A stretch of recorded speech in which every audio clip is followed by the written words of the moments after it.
पिछले एपिसोड में हमने देखा था कि कैसे यांग आई और सीनियर सिस्टर जिया के ऊपर हुएलॉन्ग और उसकी टीम मिलकर अटैक पे अटैक किए जा रही थी, जिससे सीनियर सिस्टर जिया का वो शील्ड ब्रेक हो जाता है। इससे पहले कि वो लोग इस अटैक से इफेक्ट होते, उससे पहले ही वो अपना फॉर्मेशन एक्टिवेट कर देती है। इस फॉर्मेशन की हेल्प से वो ये एनर्जी को कलेक्ट करने वाली थी और उसके दुश्मनों की पावर को वो सील कर देती है, जिससे वो 80% कम हो जाते हैं। अब तक सीनियर सिस्टर जिया काफी ज्यादा घायल हो गई थी, तो यांग आई उन्हें संभालते हुए अब फाइट करने जाने वाला था। वहीं दूसरी तरफ नोलन अपने साथी के साथ यांग आई को ढूंढ रहा था कि तभी यांग आई उसके सामने आ जाता है और उनके बीच में जबरदस्त फाइट होती है। यांग आई तो अपनी पावर की पीक पर पहुंच गया था, जिससे वो बड़ी आसानी से उसे जान से मार देता है। इस पार्ट की स्टार्टिंग में हमें एल्डर मैन को दिखाते हैं। 3 दिन तक बेहोश रहने के बाद जब उन्हें होश आया था, तो बिना एक भी पल गवाए वो अपने फ्लाइंग स्वॉर्ड का यूज करते हुए तेजी से ब्लैकफिन फॉरेस्ट की तरफ बढ़ने लगते हैं। रास्ते में आगे बढ़ते हुए एल्डर मैन सीनियर सिस्टर जिया को लेकर काफी ज्यादा परेशान हो रहे थे। पता नहीं वो लड़की अकेले सब कुछ संभाल भी पा रही होगी या नहीं। उन्हें दूर से यंग एनर्जी रिलीज होते हुए दिखती है।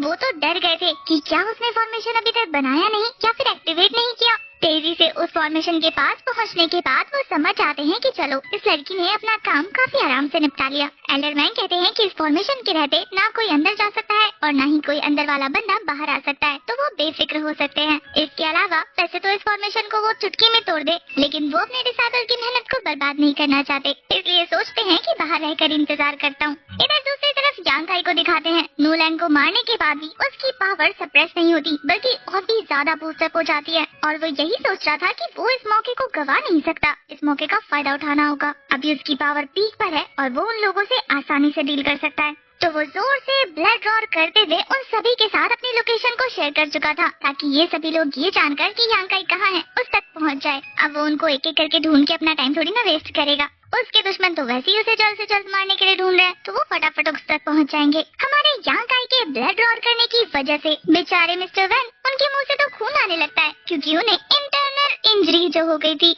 वो तो गुस्से में हमारी सीनियर सिस्टर जिया को गाली देने लगता है कि उस बेवकूफ लड़की की वजह से आज मेरी कल्टीवेशन 10 गुना ज्यादा नीचे गिर गई है। अब मेरी पावर सिर्फ स्काई रियाल्म के 9th लेवल पर पहुंच चुकी है। मुझे तो समझ नहीं आता कि आखिर वो लड़की किसकी डिसाइपल है जिसने प्रोफाउंड फॉर्मेशन बनाया है। मुझ जैसे ट्रू एलिमेंट रियाल्म के बंदे को भी उस ट्रू युआन रियाल्म की 5th लेवल की लड़की ने मजाक बना के रख दिया। वो दोनों जूनियर्स हमारे साथ ऐसे खेल रहे हैं जैसे कि हम उनके लिए कोई खिलौना हो। ये बोलते हुए मास्टर फैन काफी ज्यादा भड़क रहे थे, पर दूसरी तरफ वो लोग काफी ज्यादा रिलैक्स था। वो मास्टर फैन को कहता है कि ज्यादा फिक्र करने की जरूरत नहीं है, उस कमीने ने अपनी लोकेशन शेयर कर दी है। अब देखता हूँ कि वो बच के कैसे निकलता है। इधर यांग आई अपनी एनर्जी रिलीज करके बड़े आराम से उन लोगों के आने का इंतजार कर रहा था कि तभी उसे एहसास होता है जैसे कि वो लोग उस तक पहुँच गए हैं। ये हुएलॉन्ग और मास्टर वैन नहीं थे, बल्कि उसके चमचे थे जो कि उन्होंने नूलैंग के पीछे लगाए थे। ये तीनों हमारे यांग आई से कहते हैं कि बच्चे अब तू हमारे सामने टिकने नहीं वाला। और उन्हें पता लग गया था कि इस लड़के ने 1 घंटे में अपनी कल्टीवेशन को कितना ज्यादा बढ़ा लिया। उन्हें समझ नहीं आता कि ये लड़का अचानक से कायम रियाल्म की पीक पर कैसे पहुंच गया। इसने एक साथ 4 लेवल अप कर लिया, पर वो इस बारे में ज्यादा नहीं सोचते, क्योंकि ये सभी लोग टीम बनाकर अटैक करने वाले थे। यांग आई भी ये सोचकर परेशान हो जाता है कि अगर इन लोगों ने टीम बनाकर अटैक किया तो फिर वो मुश्किल से इनके सामने टिक पाएगा। उसकी पावर बढ़ी है, लेकिन इतनी भी नहीं कि पावरफुल लोगों की टीम से भिड़ जाए। वो थोड़ा दिमाग दौड़ाते हुए कहता है कि मुझे कुछ करके इन लोगों को एक एक करके बुलाना होगा। तो वो उनमें से किसी एक वीक पर्सन को चूज करके कहता है कि तुम लोग कितने ज्यादा दोगले हो, कल्टीवेटर्स के नाम पर धब्बे हो, जो एक वीक इंसान के सामने 3 स्ट्रॉन्ग आकर लड़ने वाले हो। वो कमजोर वाला बंदा जिसका नाम यूलैंग था, वो भड़क जाता है, पर उस टीम का लीडर उन्हें भड़कने से मना करते हुए कह रहा था कि ये लड़का बहुत ज्यादा चालाक है, इसलिए इसकी बातों में मत आना। चुपचाप इसे चारों तरफ से घेर लो और इस पर एक साथ अटैक करो, इसे भागने का मौका मत देना। यांग आई समझ आता है कि अब उसके लिए चीजें और भी ज्यादा मुश्किल होने वाली है, ऐसे तो काम बिल्कुल नहीं चलेगा। तो वो डिसाइड करता है कि वो अपनी पावर को डिफेंस के लिए नहीं बल्कि अटैक के लिए यूज करेगा। तो वो अपनी बॉडी में रिलीज होने वाली सारी स्पिरिचुअल एनर्जी को अपने हाथ में गैदर करते हुए एक पावरफुल अटैक प्रिपेयर कर चुका था, और उनमें से सबसे पावरफुल बंदा यानी कि उस गैंग का लीडर उसके ऊपर थ्रो कर देता है। वो बंदा भी अपने दोनों हाथों से अपनी स्पिरिचुअल पावर को रिलीज करते हुए यांग आई के साथ भिड़ चुका था। थोड़ी देर की फाइट के बाद ही यांग आई समझ आता है कि उसकी पावर और इस बंदे की पावर के बीच में कितना बड़ा डिफरेंस है। वैसे तो इन लोगों की कल्टीवेशन सप्रेस हो गई है, लेकिन फिर भी यांग आई के लिए इन्हें डील करना करना कितना ज्यादा मुश्किल होता जा रहा है। इस बंदे को रोकने के लिए यांग काई अपना बेस्ट दे रहा था, तभी वो अपने एक और पावरफुल मूव्स का ट्राई करने वाला था, एक यांग एनर्जी वाला स्ट्रॉन्ग स्ट्राइक। पर ये सामने वाला गैंग लीडर भी उसके ऊपर एक जबरदस्त पाम अटैक थ्रो कर देता है। उन दोनों को ही एक दूसरे के अटैक लग गए थे, पर यांग काई कमजोर होने की वजह से उसके मुंह से ब्लड आने लग जाता है और वो स्लाइड करते हुए काफी पीछे हट चुका था। ये बंदा कहता है कि बच्चे, तुम्हारी ट्रिक्स मेरे आगे काम नहीं करने वाली, क्योंकि मेरी पावर सेपरेशन रियल्म की है। वो बंदा तो करते हुए कह रहा था कि इस हिट के बाद देखता हूँ मैं कि तू कितने देर तक सरवाइव कर सकता है। ये हिट सच में काफी ज्यादा जबरदस्त था। यांग काई तो फ्लोर पर ही बैठ जाता है, लेकिन वो एक मुस्कुराहट के साथ कह रहा था कि इस अटैक को प्रिपेयर करने में जो मैंने तुझे हिट की, मेरे 10 ड्रॉप लिक्विड गए हैं। अब तो तू इससे बच नहीं सकता, चाहे तो सेपरेशन रियल्म पर ही क्यों ना हो। ये बोलने के बाद वो एवर स्माइल करने लगता है। वहीं हमें दिखाते हैं कि यांग काई का अटैक काफी देर से इफेक्ट करता है। इस लीडर की तो पूरी बॉडी जलने लग जाती है, धीरे धीरे उसके ऑर्गन्स डिस्ट्रॉय होने लगते हैं, उसके मुंह से खून आने लगता है। इधर ये दोनों अपने लीडर को संभालते हैं, तभी उनकी नजर यांग काई पर पड़ती है, जो मौका मिलते ही 9 तो 11 हो चुका था। वो जैसे ही यांग काई को पकड़ने जाते हैं, इधर पीछे से उनका लीडर अल्लाह को प्यारा हो जाता है। वो लोग चेक करते हैं, उन्हें उठाने की कोशिश करते हैं, लेकिन समझ जाते हैं कि अब ये नहीं रहे। उन दोनों में से एक बंदा कहता है कि क्या वो लड़का सच में इतना ज्यादा पावरफुल है? उसने हमारे लीडर को मार दिया, क्या हमें उससे फाइट करना चाहिए? पर जो हमारे यांग काई को कमजोर लग रहा था, यू लैंग, वो कहता है कि नहीं, ये पावर उस बंदे की खुद की नहीं है। उसे तो लग रहा था कि यांग काई ने पक्का अपने पास कोई सीक्रेट हिडन वेपन छुपा के रखा होगा, वरना तो वो कभी भी उनके सीनियर ब्रदर युआन की के डिफेंस को नहीं तोड़ पाता। ये लोग तो यही सोच रहे थे कि यांग काई ने पक्का उस वेपन का यूज करके हमारे सीनियर को जान से मार दिया। इनके अपने नॉलेज के हिसाब से हमारे यांग काई के पास 8th ग्रेड का हायर वेपन है। ये बंदा काफी ज्यादा चालाक था। वो कहता है कि मुझे ना इस बारे में जाकर हॉल मास्टर वैन और हुईलोंग को रिपोर्ट करनी चाहिए। इस वेपन के बारे में सुनकर पक्का वो खुद इस वेपन को हासिल करने के लिए यहाँ पर आएंगे। दूसरा वाला बंदा तो कह रहा था कि मेरे पास एक और आइडिया है, क्यों ना ब्रो हम जाकर उस यांग काई को मारे और वो वेपन छीन ले, फिर से वो वेपन हमारा हो जाएगा। पर यूलैंग कहता है कि बेवकूफ, तुझे क्या लगता है जो हमारे सीनियर को मार सकता है, उसके लिए हम दोनों को मारने में कितना टाइम लगेगा? वो बंदा तो समझ गया था कि आखिर ये क्या कहने की कोशिश कर रहा है, तो वो उसके प्लान के लिए रेडी हो जाता है। यूलैंग कहता है कि जाकर उसका पीछा करो कि वो कहाँ तक जाता है, तब तक मैं बाकी दोनों को बुला कर लेकर आता हूँ। इससे पहले कि वो वहाँ से जाता, तभी वो दूसरा वाला बंदा कहता है कि ब्रदर यूलैंग, मैंने देखा था कि यांग काई के फाइट के दौरान उसकी बॉडी से कुछ गिर गया था और आपने वो उठा लिया। वो क्या चीज है? वो तो कहता है तुम्हारी नजर काफी तेज है, असल में ये एनर्जी वाले पिल्स हैं जो कि मैंने देख लिए थे। अब मैं इन्हें कंज्यूम करूंगा, इसके बारे में किसी को रिपोर्ट नहीं करूंगा। वो बंदा तो कहता है कि क्या आप सारी पिल्स अकेले लेने वाले हैं? तो वो उसमें से कुछ पिल निकाल कर अपने साथी को आगे की तरफ भेज देता है। यहाँ यांग काई, जो कि उनसे काफी दूर आकर पेड़ के पीछे छुप चुका था, वो खुद को संभालते हुए कह रहा था कि मैंने सबसे पावरफुल वाले बंदे को तो मार डाला, अब इन दोनों को मारने में मुझे ज्यादा दिक्कत नहीं होगी, लेकिन शर्त सिर्फ इतनी है कि इन्हें एक एक करके निपटाना होगा। अब तक ये एनर्जी काफी ज्यादा बढ़ चुकी थी। यांग काई को प्रोटेक्शन की जरूरत थी, इसलिए वो सीनियर सिस्टर का दिया हुआ वो वेपन यूज करने लगता है। तभी उसकी नजर पड़ती है उसी दूसरे वाले बंदे की तरफ। उसे समझ नहीं आता कि ये अपोजिट डायरेक्शन में क्यों जा रहा है, आखिर ये किसको चेस कर रहा है।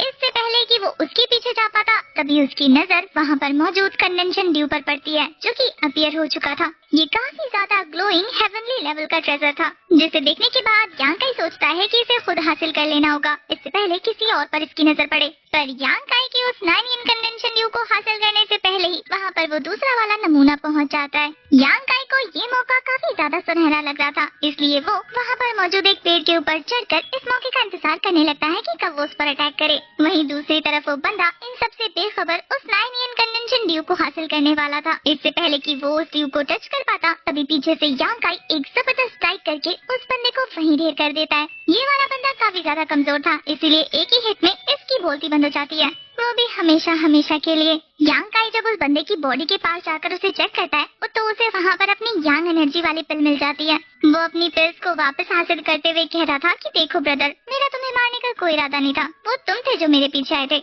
मुझे तो अपनी जान बचानी थी, तो अब मुझे मत कहना कि मैंने तुम्हें मार डाला। इसके अलावा तुम्हारी हिम्मत कैसे हुई मेरे पिल्स को छीनने की? अब यांग काई ने 2 खतरों को तो निपटा दिया था, वो सोचता है कि तीसरे वाले को भी निपटा दूंगा, लेकिन उससे पहले ये 9 कंडेंशन ड्यू तो हासिल कर लूं। पर पीछे मुड़ने पर उसे वो ट्रेजर वहाँ नहीं दिखता। वो समझ आता है कि पक्का खतरा भागकर वो खुद ही गायब हो गया। इस तरीके के ट्रेजर के बारे में तो उसने पहली बार सुना, उसे काफी ज्यादा हैरानी होती है। यहाँ अब हमें दूसरी तरफ सीनियर सिस्टर जिया को दिखाते हैं, जो कि अभी तक खुद को हील करने और रिकवर करने पर ध्यान दे रही थी। साथ ही उसे यांग काई की काफी ज्यादा फिक्र भी हो रही थी। तभी अचानक से उसे वहाँ पर किसी के होने का एहसास होता है, और ये बंदा और कोई नहीं बल्कि यूलैंग था, जो अपने 2 मास्टर को ढूंढते ढूंढते हमारी सीनियर सिस्टर जिया तक पहुँच गया। वो तो कहता है कि बड़ी मुश्किल से मिली हो तुम, तुम्हें तो ढूंढने में पूरा जंगल छान लिया हमने। इस बंदे को लग रहा था कि सीनियर सिस्टर जिया के पास कोई पावर नहीं है, तो वो ज्यादा देर उसके सामने टिक नहीं पाएगी। पर सीनियर सिस्टर जिया तो अपनी पावर रिलीज करने लगी थी, अटैक प्रिपेयर करते हुए। वो बंदा उसकी तरफ आगे बढ़ते हुए कहता है कि देखो, मेरे लिए चीजें मुश्किल मत बनाओ, मेरी बात चुपचाप से मान लो तो मैं तुम्हें ज्यादा तकलीफ नहीं दूंगा। यहाँ वो हमारी सीनियर सिस्टर जिया को धमकी देते हुए कह रहा था कि अगर तुमने ज्यादा फोर्स का यूज किया ना, तो मैं यहाँ पर यंग मास्टर लोंगहुई को बुला लूंगा। उसकी बातों से तो सीनियर सिस्टर जिया का खून खौल रहा था, लेकिन तभी वो अचानक से खुश हो जाती है, ये कहते हुए कि जूनियर ब्रदर तुम आ गए, मैं कब से इंतजार कर रही थी। इस बंदे को लग रहा था कि हमारी सीनियर सिस्टर जिया उसे बेवकूफ बना रही है, तो वो बिना पीछे मुड़े कहता है कि मुझे इतना बेवकूफ समझाए क्या, इस जैसी छोटी मोटी ट्रिक मुझ पर काम नहीं करने वाली। पर तभी अचानक से एक जोरदार हिट पड़ने पर उसके मुंह से ब्लड बाहर आ जाता है और एक ही झटके में इस बंदे का भी खेल खत्म हो जाता है। ये अटैक यांकाई ने किया था, अगर वो जरा सा पीछे मुड़ गया होता तो थोड़ी देर से मरता। यांकाई तो काफी ज्यादा गुस्से में उस बंदे से कहता है कि मेरी सीनियर सिस्टर जिया किसी से नहीं डरती, बड़ा आया उन्हें हुइलोंग के नाम पे डराने वाला। सीनियर सिस्टर जिया यांकाई को सही सलामत देखकर खुश थी कि तभी अचानक से यांकाई की बॉडी बुरी तरीके से दर्द करने लगती है। अभी वो काफी ज्यादा कमजोर हो चुका था। यांकाई को सीनियर सिस्टर जिया संभालने लगती है। वो उसकी हालत देखकर कहती है कि 2 घंटों में तुमने कितनी खतरनाक फाइट की है, अपनी हालत देखो, कितनी ज्यादा बुरी तरीके से इंजर्ड होकर वापस आए हो। उन्हें परेशान होता देखकर वो कहता है कि फिक्र करने की कोई जरूरत नहीं है सीनियर सिस्टर जिया, मैं ठीक हूँ, मुझे बस थोड़े से आराम की जरूरत है। इसके अलावा मैंने 9 इन कन्वेंशन ड्यूक को ढूंढ लिया। इतनी मुसीबत में होने की वजह से वो कहती है कि भूल जाओ उसे, हमें उसकी कोई जरूरत नहीं। यांकाई जानता था ऐसा वो क्यों कह रही है। वो कहती है कि क्यों भूल जाओ, सिर्फ इसलिए कि हमें चारों तरफ से लोगों ने घेर लिया है, हम जिस काम के लिए आए हैं वो काम ही छोड़ते। यहाँ सीनियर सिस्टर जिया अपने रिस्क आते हुए यांकाई की पट्टी करते हुए कहती है कि तुम काफी बुरी तरीके से इंजर्ड हो, ऐसे में मैं और ज्यादा रिस्क उठाते हुए यहाँ वहाँ नहीं जा सकती, इसलिए यहाँ पर वेट करो जब तक कि तुम ठीक न हो जाओ। जैसे ही सुबह का सूरज उठेगा वो 9 इन येट लॉक फॉर्मेशन अपने आप डीएक्टिवेट हो जाएगा और फिर हम यहाँ से बचकर निकल जाएंगे। यांकाई कहता है कि मैं जानता हूँ आप मेरे लिए परेशान हो रही है, लेकिन अब सिर्फ उनमें से 2 ही बचे हैं। ये न्यूज इतनी ज्यादा शॉकिंग थी कि सीनियर सिस्टर जिया को भी धक्का लगता है। वो कहती है कि क्या तुमने अकेले उन सभी को मार डाला। सीनियर सिस्टर जिया कहती है कि जैसे ये फॉर्मेशन डिसअपियर होगा उन लोगों की पावर वापस आ जाएगी और फिर हमारे लिए उन्हें हैंडल करना बहुत ज्यादा मुश्किल हो जाएगा। यांकाई समझ जाता है कि इसका मतलब उसके पास ज्यादा वक्त नहीं है, उसे उन लोगों को सूरज निकलने से पहले ही मारना होगा। वो यहाँ पर मौत का इंतजार करने से बेहतर है उन लोगों से तब तक लड़ेगा जब तक उन्हें मार न दे। ये बोलने के बाद वो थोड़ी देर रिलैक्स करने लग गया था। इसी के साथ हमारा ये वाला एपिसोड हो जाता है खत्म। आपको आज की एक्सप्लेनेशन कैसी लगी कमेंट करके जरूर बताना। तब तक के लिए bye bye, tata, take care.